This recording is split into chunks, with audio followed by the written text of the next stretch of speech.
चलिए जी, हिंदी के बारे में देखते हैं भाई, हिंदी के बारे में सुनते हैं।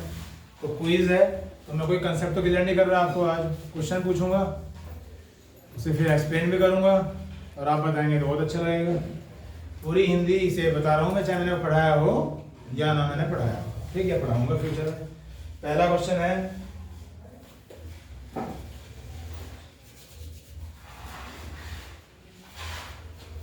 एक शब्द होता है पलंग। तो आप मुझे बताएंगे कि ये तत्सम है या तद्भव है? बताएं। तद्भव है। और जैसे कि आप जानते हैं कि जो शुद्ध शब्द होता है वो तत्सम होता है, जो उसका बिगड़ा हुआ रूप होता है वो तद्भव होता है। तो आपने बताया कि तद्भव है, तो इसका आप मुझे तत्सम शब्द बताएं क्या होगा। इसका तत्सम शब्द होता है बच्चों पर्यक। क्या होता है? पर्यक, पलंग का। क्वेश्चन नंबर 2, जो स्वर संधि होती है उसके 5 भाग होते हैं। स्वर संधि जो होती है उसके 5 भाग होते हैं। तो जिस हिसाब से मैंने वो संधि आपको समझाई है, मुझे क्रमानुसार उनके नाम लिखवाएं आप, या बताएं। नंबर 1 दीर्घ संधि, नंबर 2 गुण संधि, नंबर 3 यण संधि, नंबर 4 वृद्धि संधि, नंबर 5 अयादि संधि। ठीक, बाकी इनकी मात्रा वगैरह सब बता रखा है मैंने आपको। अभी तो बीच में क्वेश्चन पूछूंगा आपसे ऐसे इस तरह से। नेक्स्ट क्वेश्चन, जो लिखने वाला है वो लिखूंगा, जिसमें कम टाइम लगेगा, बाकी तो सब ओरली बताऊंगा आपको। क्वेश्चन है, हाथों हाथ में कौन सा समास है? में कौन सा समास है? तो आपका जवाब क्या है? अव्ययी भाव। अव्ययी भाव समास है। कैसे पता चला आपको?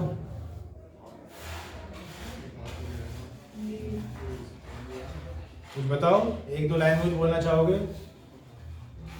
नहीं, कैसे है बताना कुछ नहीं है, रट रखा है। जब हाथों हाथ आएगा तब बोलना है अव्ययी भाव समास। ये कहना चाह रहे हो? शायद ये कहना चाह रहे हो। चलिए, हाथों हाथ की अगर मैं अर्थ बताने की कोशिश करूं, हाथ ही हाथ, लेकिन लिखेंगे कैसे? ऐसे लिखा जाएगा। हाथ, इस निशान को क्या बोलते हैं हिंदी में? योजक चिन्ह। तो हाथ, योजक चिन्ह और फिर हाथ, ये मतलब है इसका।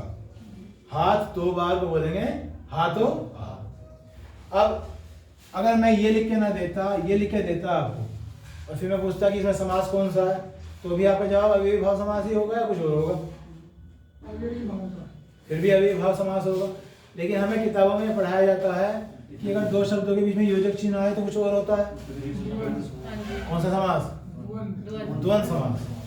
द्वंद्व समास को कैसे लिखेंगे?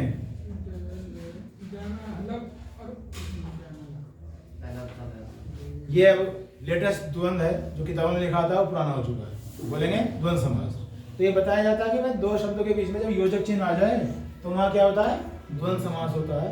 तो मेरा बस आपसे यही पूछने का तात्पर्य है कि भाई इसमें अव्ययी भाव है तो क्यों है, और द्वंद्व है तो क्यों है? कोई बताए तो जल्दी बताए। नहीं,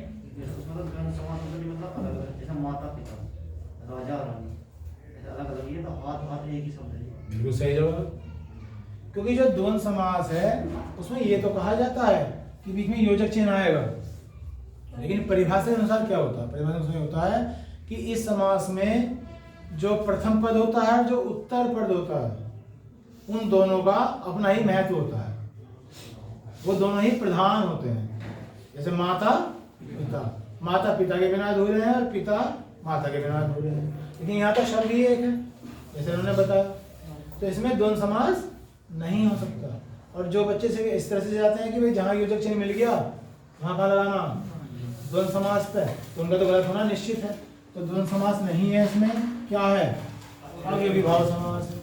अब मैं फिर पूछता हूँ, अव्ययी भाव समास तो उनमें होता है जिनमें अव्यय होता है। ठीक। अव्यय भी एक ऐसा शब्द है जो हिंदी के मूल शब्द से पहले लगता है, जैसे प्रतिदिन।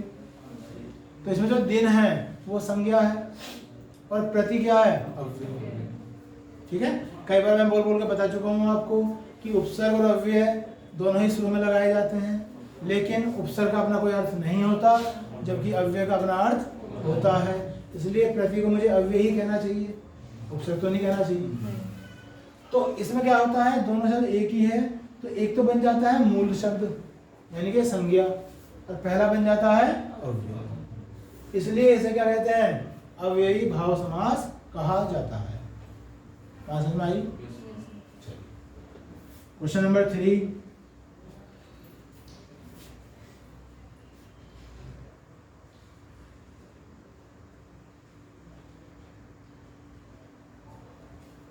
एक शब्द है हत्यारा। ये तत्सम है या तद्भव है? तद्भव है। तो फिर मैं वही पूछूंगा, इसका आप तत्सम शब्द बताएं, जो शुद्ध शब्द था वो बताने का कृपा करें आप। हत्या। हत्या नहीं,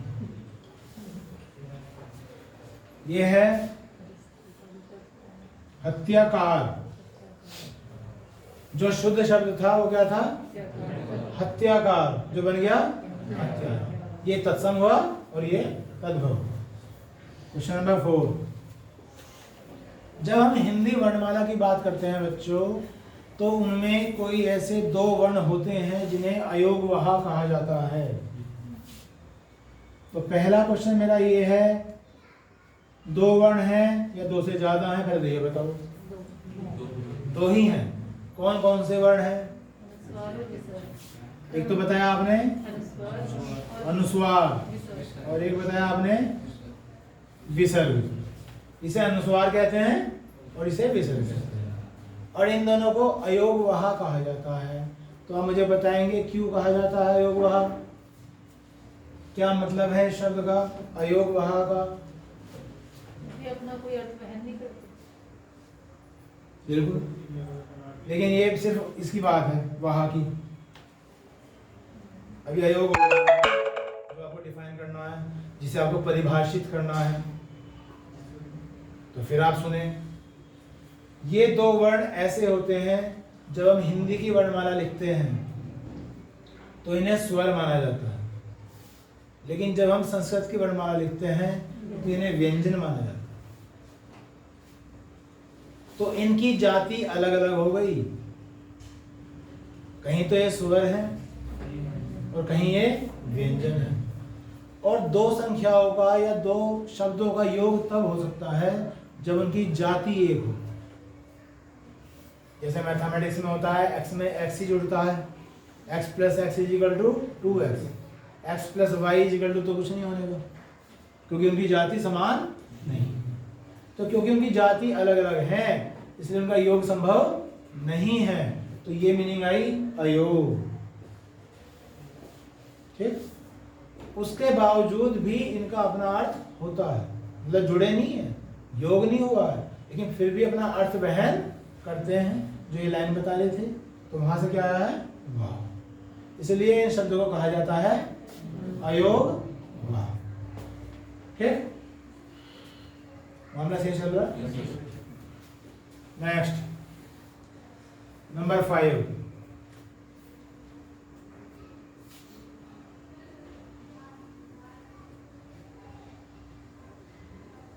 एक किसी लड़के का नाम होता है गिरीश।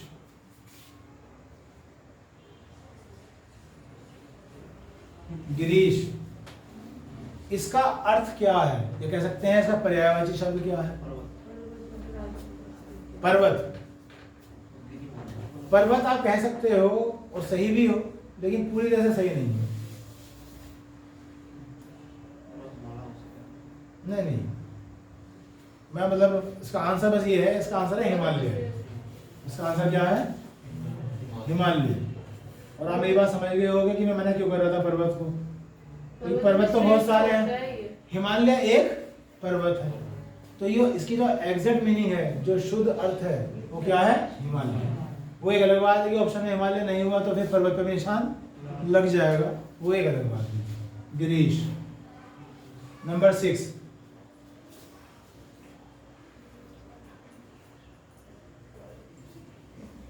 अभी कुछ देर पहले जब मैं आपको जीएस पढ़ा रहा था तो आपने मुझे कहा था कि वर्तमान में आज की तारीख में, डेट मीन्स 31 दिसंबर 2020 में भारत में जो हाई कोर्ट है वो 25 है।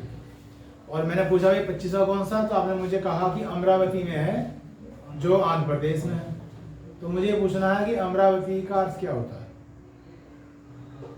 अमरावती भी हिंदी का शब्द है, इसकी मीनिंग क्या होती है, इसका अर्थ क्या होता है? पर्वत श्रृंखला। गलत जवाब। अमरावती का मतलब होता है इंद्रपुरी, वो स्थान जहां इंद्र निवास करते हैं। इंद्रपुरी बोलेंगे, उसे ही कहा जाता है अमरावती। ठीक, ये इसका अर्थ है। नेक्स्ट क्वेश्चन, जो खाने वाला एक फल है अनार, अनार, उसके कोई स्टूडेंट ऐसा है जो 3 पर्यायवाची शब्द सुना दे आप में से? राम बीज, चलिए। शुक्र बीज, चलिए। रक्त बीज। इन्होंने बताया कि अनार के 3 पर्यायवाची शब्द याद है इन्हें। पहले बोला इन्होंने राम बीज, फिर बोला शुक्र बीज, शुक्र या शुक, शुक्र, शुक्र बीज, और तीसरा क्या बोला था? रक्त बीज। इसमें एक गलत हो गया इनका, जो इन्होंने बोला है शुक्र बीज, वो शुक्र नहीं है, वो है शुक, और बीज नहीं है, वो है प्रिय, शुक प्रिय। और बीज एक और होता है, वो होता है मधु बीज, वो भी अनार को ही कहते हैं। तो कौन कौन 4 हो गए अब? कौन कौन से? राम बीज, शुक प्रिय, रक्त बीज और मधु बीज। अब वही बात मैं कहूँगा, कुछ सोचा करो, इसे रक्त बीज क्यों कहा गया? क्योंकि गहरा लाल रंग होता है। इसे मधु बीज क्यों कहा गया? शहद की जैसा मीठा होता है। ठीक, इसे शुक प्रिय क्यों कहा गया? जो शुक हैं वो हिंदी पुराण कथाओं के अनुसार एक देवता माने जाते हैं, और उन पे ये फल पूजा में चढ़ाया जाता है, समझे? तो कहा जाता है शुक प्रिय। और पहला क्या था? राम बीज। राम बीज का भी मतलब ये है कि भगवान के समर्पण के लिए ही ये फलों में आदर पूर्वक चढ़ाया जाता है, तो कहा जाता है राम बीज। तो अनार के चाहे 4 पर्यायवाची शब्द हो गए, हालांकि मैंने 3 ही पूछे थे। उसके बाद नेक्स्ट शब्द है चैतन्य। चैतन्य का क्या अर्थ है? आत्मा। यह इसका पर्यायवाची शब्द क्या है? इसे कहते हैं आत्मा। ये चैतन्य जो है आत्मा को निरूपित करता है। नेक्स्ट, चेतना इसी का ही तद्भव होगा। हाँ जी, बिल्कुल सही जवाब।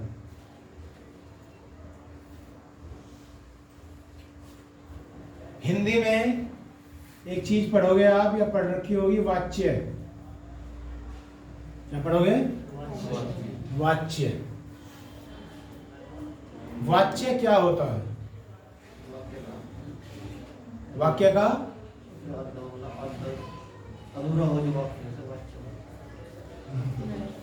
जो अधूरा होता है वो तो पदबंध होता है, वाक्यांश कहलाता है, वो नहीं होता। ठीक, क्या होता है उसे देखो। जो वाच्य है, जिसे हम इंग्लिश में कहते हैं एक्टिव वॉइस, पैसिव वॉइस, वो हिंदी में वाच्य कहलाते हैं। ठीक, जैसे इंग्लिश में तो 2 ही होते हैं, एक्टिव एंड पैसिव, लेकिन हिंदी में 3 होते हैं। कृतवाच्य, कर्मवाच्य और भाववाच्य। यानी कि जिस वाक्य में कर्ता मुख्य होगा वो तो कृतवाच्य, जिसमें कर्म मुख्य होगा वो कर्मवाच्य, और जिसमें ना कर्ता और ना कर्म मुख्य हो वो क्या होगा? भाववाच्य हो। ठीक है, तो ये 3 प्रकार के वाच्य होते हैं। ठीक, और इसमें अगर मैं बात करूं, एक उदाहरण देता हूं, जैसे बच्चे पढ़ते हैं, तो ये कौन सा होना चाहिए? ये होना चाहिए कर्तवच, क्योंकि इसमें कर्ता मुख्य है। और इसी वाक्य का कर्मवाच्य क्या बनेगा? बच्चों के द्वारा पढ़ा नहीं जाता। मैं वाक्य वो चीज मत करो, नेगेटिव क्यों बना रहे हो? बच्चों के द्वारा पढ़ा जाता है। बच्चों के द्वारा पढ़ा जाता है या बच्चों से पढ़ा जाता है, बच्चों से पढ़ा जाता है। तो इसमें मुख्य है बच्चे नहीं रहा। क्या हो गया? कर्म, कर्म उभर का आया इसमें। क्या हो रहा है? पढ़ा जाता है। समझ रहे हो? वो मुख्य क्यों नहीं रहा? क्योंकि या तो उसमें द्वारा लग गया या उसमें से लग गया। जब तक वो नहीं था तब तक वो मुख्य था। और इसका भाववाच्य क्या होगा? बच्चों से पढ़ा नहीं जाता। नहीं पे कितना जोर है? सर पॉजिटिव बनाओ ना, नकारात्मक क्यों बना रहे हो? बच्चों से पढ़ाना। मुझे भी नहीं लगाना। मतलब भाव का मतलब क्या हुआ? सिर्फ ऐसे बोल सकते हो, पढ़ा जाता है, सिर्फ ये बोल सकते हो। पढ़ा जाता है। सिर्फ ना तो करता है न ना कर्म है, ठीक, ये बोला जा सकता है, पढ़ा जाता है। तो वाच्य जो होते हैं बच्चों कितने प्रकार के होते हैं? 3 प्रकार के होते हैं।